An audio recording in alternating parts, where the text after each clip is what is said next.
মন্দির প্রাঙ্গণের উদ্দেশ্যে রওনা হয়ে পড়েছে। পথচলা শুরু করে দিয়েছেন। আমরা জঙ্গি চিত্রকলা বাঙালি সমিতির পক্ষ থেকে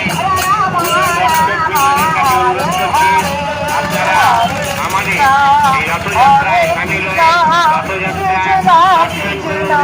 দর্শন করার রাম রাম রাম